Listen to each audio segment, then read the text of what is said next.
Hello, everyone. I'm Sharon Tay. And I'm Juan Fernandez. This is KCAL 9 News at 4, and we're streaming online on CBSN Los Angeles. Well, LA County health officials offered a lot of information today. Yeah, they showed us where we are on the curve, what's being done about testing, and what's being done to slow down the spread of the virus. KCAL 9's Dave Lopez is live in downtown LA with details. Dave? Dave, thank you. The LA City Council met today at City Hall, and it looked a lot different than any meeting in the past. The council held its meeting with members of the public kept outside of the chambers due to coronavirus restrictions. Council members said they were keeping to city guidelines to limit gatherings inside to 50 people or less.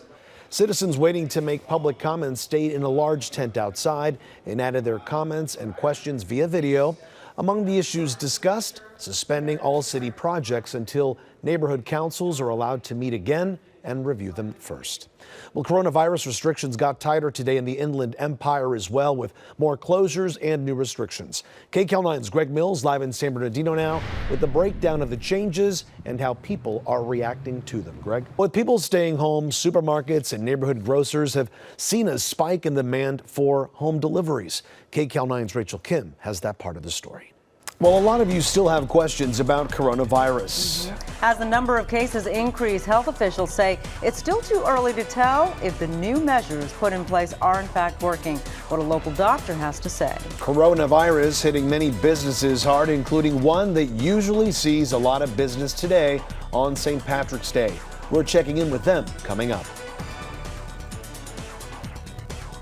And I'm Christine Lazar with 2 on your side. Relief could be on the way in the city of LA for both renters and small businesses. I'll explain coming up.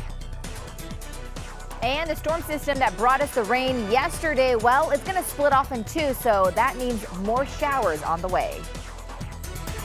Back to you in the studio. Be interested to find out. Great information there, Christine. Indeed, Christine. Well, as nice as the picture behind us looks, that's Long Beach.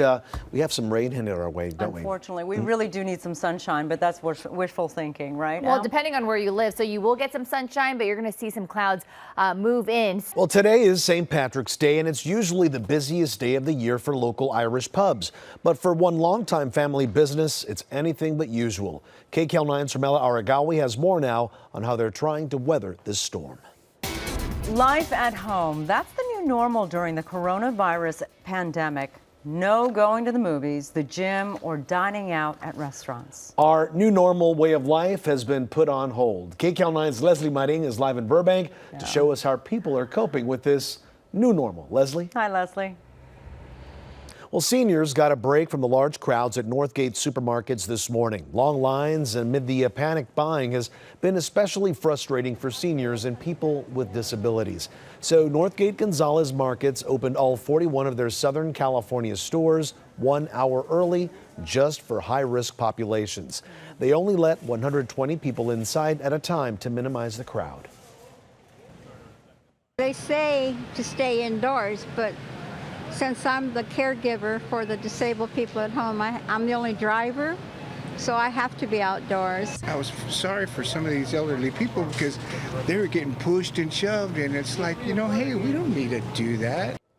Yeah, well, the idea has been so successful that Northgate will do it every day now.